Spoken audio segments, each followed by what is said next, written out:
Mes bien-aimés, regardons ensemble le monde qui nous entoure. L'Iran. Ce nom résonne aujourd'hui dans nos esprits avec le fracas des titres de l'actualité. Conflits, menaces, alliances secrètes et ambitions nucléaires. Une tension palpable que le monde entier observe avec une inquiétude grandissante.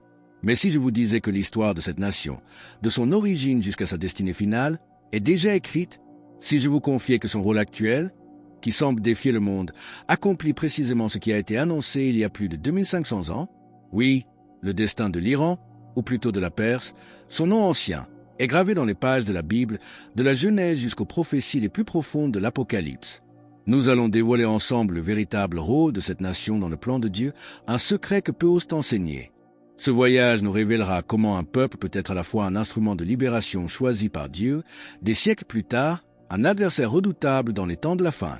Pour comprendre ce mystère, nous devons retourner au commencement, juste après le déluge, lorsque Dieu offrit à l'humanité un nouveau départ. Comme petit merci de nous rejoindre aujourd'hui, nous offrons un moment de bénédiction partagée. Commentez avec le mot foi si vous êtes ouvert à recevoir une pensée finale spéciale dédiée à tous ceux qui participent. Et s'il vous plaît, appuyez sur « J'aime » si vous appréciez ces moments. C'est dans le livre de la Genèse que nous trouvons la première carte des peuples de la terre. Après que les eaux se furent retirées, les 3 fils de Noé, Sem, Cham et Japheth, devinrent les pères des nouvelles nations. De cette généalogie sacrée émergent 2 patriarches dont les descendants formeront le cœur de l'empire perse, Madaï, fils de Japheth, et Élam, fils de Sem. Les descendants de Madaï, les Mèdes, s'installèrent dans les montagnes du nord de l'Iran actuel, un peuple de montagnards robustes et farouchement indépendants. Pendant ce temps, les descendants d'Élam, les Élamites, s'établirent au sud-ouest, dans les plaines fertiles proches du golfe Persique. Restez bien avec nous, car au fur et à mesure que notre histoire se déroule, nous découvrirons une perspective sur ce double héritage qui pourrait vraiment vous surprendre. Mais la première apparition de la Perse sur la scène biblique n'est pas pacifique. Dans Genèse 14, la Bible relate la première grande guerre internationale. Un roi élamite, Kedorlaomer, mène une coalition de rois de l'Orient pour envahir Canaan. Il pille, asservisse et capture Lot, le neveu d'Abraham. Élam n'était pas une simple tribu, mais déjà une puissance militaire. Pourtant, face à cet empire, Abraham, avec seulement 310 serviteurs, lance une attaque nocturne et remporte une victoire que toute logique humaine jugerait impossible. Un message clair était envoyé dès l'aube des temps. Aucune puissance terrestre ne peut prévaloir contre ceux qui ont la faveur de Dieu. Comment cette nation, qui fut le premier agresseur du peuple de la foi, a-t-elle pu être destinée à devenir son libérateur? Le plan divin est tissé de fils que nous commencerons à dénouer dans un instant. La question que nous avons laissée en suspens est essentielle. Comment un peuple, dont le premier acte dans la Bible est une agression, peut-il être transformé en un vase d'élection? La réponse, mes bien-aimés, se trouve dans la souveraineté absolue de Dieu, qui écrit l'histoire non pas selon la logique des hommes, mais selon la sagesse de son plan éternel. Après la victoire d'Abraham, les siècles s'écoulèrent. Les Élamites et les Mèdes, ces 2 peuples frères issus de la même terre iranienne, continuèrent de croître. L'un dans les plaines fertiles du sud-ouest, l'autre dans la rudesse des montagnes du nord. Tandis que les grands empires, l'Égypte, l'Assyrie, puis Babylone, s'élevaient et s'effondraient dans un tumulte de conquête et de sang, une nouvelle force se préparait en silence, loin des regards du monde. Ce n'étaient d'abord que des clans, puis des royaumes tribaux. Mais Dieu, dans sa prescience, voyait déjà l'empire qu'il deviendrait. Et bien qu'ils fussent des nations païennes, adorant des dieux étrangers, ils n'étaient pas hors de portée du plan divin. C'est alors que la voix de Dieu retentit à travers ses prophètes, Isaïe et Jérémie, pour prononcer 2 prophéties extraordinaires qui allaient sceller le destin de la Perse.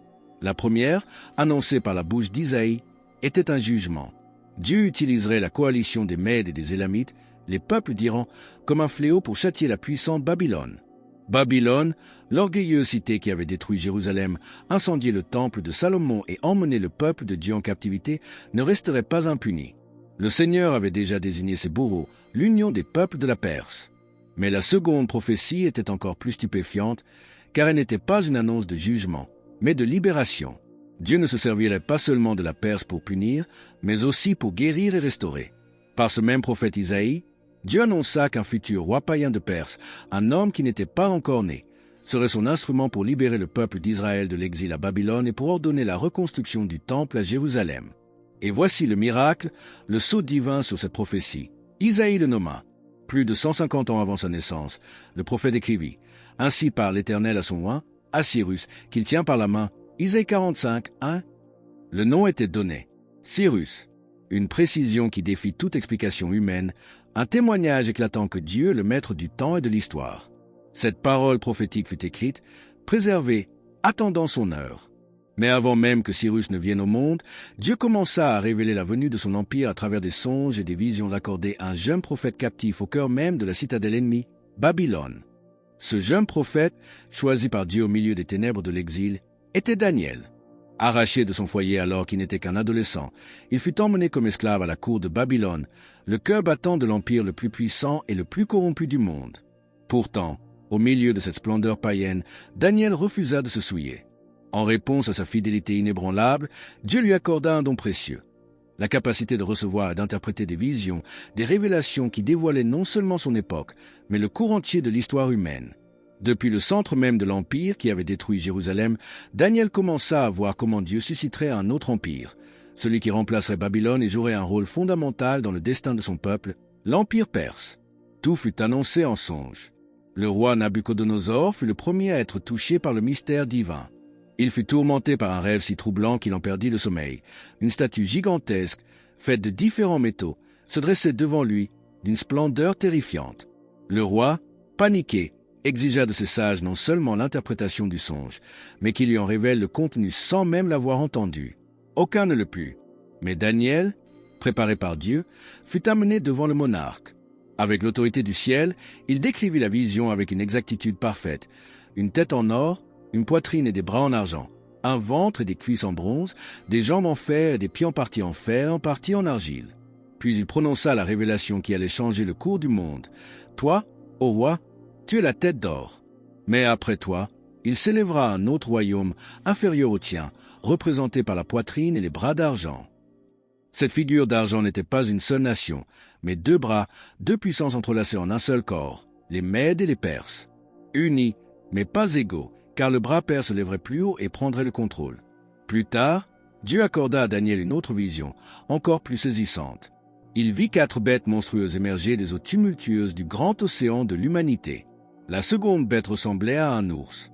L'écriture précise qu'il se tenait sur un côté et qu'il avait 3 côtes dans la gueule, entre les dents. Une voix lui ordonna « Lève-toi et dévore beaucoup de chair ». L'ours représentait l'empire médo-perse. Le fait qu'il se tienne sur un côté symbolisait la domination de l'élément perse sur l'élément mède. Et les 3 côtes dans sa gueule, c'étaient les 3 grandes conquêtes qui allaient marquer son expansion irrésistible, le royaume de Lydie, la puissante Babylone et l'antique Égypte. Les visions étaient claires, le destin de Babylone était scellé. La prophétie attendait son heure. Et cette heure arriva au cours d'une nuit de blasphème et d'arrogance, lorsqu'une main sans corps apparut pour écrire le jugement final sur les murs mêmes du palais. Cette nuit-là, mes bien-aimés, l'arrogance humaine a défié le ciel. Belsassar, le petit-fils de Nabuchodonosor, organisait un banquet somptueux pour 1000 de ses nobles. Au milieu de l'ivresse et de la débauche, il commit l'acte irréparable. Il ordonna d'apporter les vases sacrés que son grand-père avait pillés dans le temple de Jérusalem. Ces coupes, consacrées au seul vrai Dieu, furent souillées, utilisées pour porter des toasts à des idoles d'or, d'argent et de pierre. C'est à cet instant précis que le jugement divin s'abattit. Soudain, les doigts d'une main d'homme, sans corps, apparurent et se mirent à écrire sur le plâtre du mur du palais. Le roi pâlit, ses genoux s'entrechoquèrent de terreur. Personne ne pouvait lire l'inscription. On fit alors venir Daniel, le vieux prophète qui avait servi sous son grand-père. Il se tint devant le roi et, sans crainte, lui livra le message divin. Voici ce qui est écrit. Menez, menez, Tekel et Parsin. Et voici l'interprétation de ces mots. Menez, Dieu a compté ton règne et y a mis fin. Tekel, tu as été pesé dans la balance et tu as été trouvé léger. Parsin, ton royaume a été divisé et il est donné aux Mèdes et aux Perses. Tandis que ces paroles étaient encore prononcées dans la salle du banquet, la prophétie s'accomplissait déjà dans le silence de la nuit. Les armées de Cyrus le Grand, le roi de Perse, étaient entrées dans la ville. Les ingénieurs perses avaient accompli un exploit incroyable, détournant les eaux du grand fleuve Euphrate qui traversait Babylone, permettant à leurs soldats de pénétrer dans la cité par le lit asséché du fleuve. Les portes de bronze n'avaient même pas été fermées, comme si Dieu lui-même les avait laissées ouvertes pour son instrument choisi. Cette même nuit, Belsassar fut assassiné. Babylone, la cité imprenable, était tombée. La vision de Daniel et la prophétie d'Isaïe s'étaient réalisées avec une exactitude effrayante. Les Juifs qui, pendant 70 ans, avaient pleuré au bord des fleuves de Babylone, virent l'impossible se produire. Mais le plus grand miracle était encore à venir. Cyrus le Grand ne se comporta pas comme les autres conquérants. Guidé par une inspiration divine qu'il ne comprenait peut-être pas lui-même, il publia un décret qui secoua le monde antique. Non seulement il autorisait les Juifs à retourner à Jérusalem, mais il finançait la reconstruction du temple et renvoyait les chefs du peuple, Zorobabel et Josué, avec l'autorité royale pour restaurer la maison de Dieu. La Perse, ancien ennemi, devenait la nation restauratrice, accomplissant à la lettre ce que Dieu avait annoncé 150 ans plus tôt. Si ce message de la fidélité de Dieu qui accomplit ses promesses résonne profondément en vous et que vous vous sentez poussé à affirmer votre foi en cet instant, partagez Amen dans les commentaires ci-dessous. Ainsi, la Perse accomplit sa première et plus grande mission divine. Mais le plan de Dieu ne s'arrêtait pas là, car même au sein de la cour de ce grand empire, des forces obscures chercheraient à anéantir le peuple élu, et c'est de ces mêmes terres persanes que viendraient les premiers gentils pour adorer le roi nouveau-né. Après le décret de Cyrus, la Perse s'établit comme le plus grand empire que le monde ait jamais connu. Sa capitale, la majestueuse Suse, située au cœur de l'ancien territoire d'Élam, devint le centre du pouvoir mondial. C'est là, mes bien-aimés, que se produit l'un des miracles les plus inattendus de l'histoire biblique. Le roi Assuéru, dans un déploiement de faste, démit son épouse, la reine Vashti, pour un affront public. Pour la remplacer, un édit royal ordonna de rassembler les plus belles jeunes filles vierges de tout l'Empire. Parmi elles se trouvait une orpheline juive nommée Hadassa, que nous connaissons sous son nom perse, Esther. Élevée en secret par son cousin Mardochée, elle cacha son identité juive et, par la grâce de Dieu, gagna la faveur du roi qui la couronna reine de Perse. Mais dans l'ombre du palais, un ennemi mortel s'éleva, Haman, un descendant d'Amalek, l'antique adversaire d'Israël. Ivre de pouvoir et furieux que Mardochée refuse de se prosterner devant lui, Haman orchestra un complot génocidaire. Il persuada le roi qu'un peuple dispersé, avec des lois différentes, menaçait l'unité de l'Empire et obtint un décret scellé de l'anneau royal ordonnant leur extermination totale. La nouvelle sema la panique parmi les Juifs. Mardochée fit alors parvenir un message à Esther. Elle devait intercéder auprès du roi. Mais approcher le monarque sans y être invité était un crime capital, sauf s'il étendait son sceptre d'or en signe de clémence. C'est alors qu'Esther prononça ces paroles de foi immortelle. « Et si je dois périr, je périrai. » Elle risqua sa vie, se présenta devant le trône, et Dieu tourna le cœur du roi en sa faveur. Le complot fut déjoué, Haman fut puni, et le peuple de Dieu fut sauvé. Des siècles passèrent, et le rôle de la Perse sembla s'effacer. Rome dominait le monde. Mais lorsque le Messie naquit, la Perse réapparut de manière éclatante. L'évangile de Matthieu nous dit que des mages venus d'Orient arrivèrent à Jérusalem en demandant « Où est le roi des Juifs qui vient de naître ? Car nous avons vu son étoile en Orient et nous sommes venus pour l'adorer. » Qui étaient ces hommes ? Le mot grec magua désigne une caste de prêtres et de sages astronomes originaires des terres de l'ancien empire médo-perse, l'Iran actuel. Il est fort probable qu'ils étaient les héritiers spirituels des prophéties de Daniel, qui avait prophétisé des siècles plus tôt la date de la venue du Messie avec une précision mathématique. Ils attendaient, ils observaient les cieux. Et quand l'étoile est apparue, ils ont compris. Ces Perses furent les premiers des nations non juives à venir se prosterner devant le Christ. L'histoire de la Perse biblique aurait pu s'achever sur cette sublime note d'adoration à Bethléem. Mais les prophéties s'étendent jusqu'à la fin des temps et révèlent que cette même nation, qui a protégé et adoré, jouera un rôle redoutable dans la coalition finale contre le peuple de Dieu, au cœur d'une des visions les plus sombres de toute l'Écriture. L'histoire du rôle de la Perse dans le plan de Dieu ne se termine pas, hélas, avec l'adoration des mages. Le Seigneur, dans sa prescience, a révélé non seulement le passé glorieux de cette nation, mais aussi son avenir troublant. Il l'a fait à travers le prophète Ézéchiel, dans l'une des visions les plus redoutées de l'Ancien Testament, la guerre de Gog et Magog.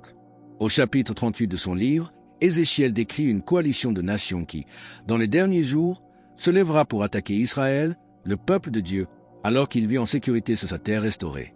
La parole du Seigneur vient au prophète en ces termes. « Fils de l'homme, tourne ta face contre Gog, au pays de Magog, et prophétise contre lui. » Le texte énumère ensuite les membres de cette formidable alliance militaire qui marchera sous les ordres de cette figure mystérieuse de Gog, que beaucoup d'érudits associent à un chef d'une puissance du Nord. Et le premier nom mentionné dans cette liste d'alliés est celui de la Perse. Oui, la Perse, l'Iran actuel, la même nation qui, par la main de Cyrus, a libéré les captifs et financé la reconstruction du temple, fera désormais partie d'une alliance militaire visant à anéantir le peuple de Dieu. Le Rédempteur d'hier deviendra l'agresseur de demain. C'est un retournement tragique et un avertissement solennel.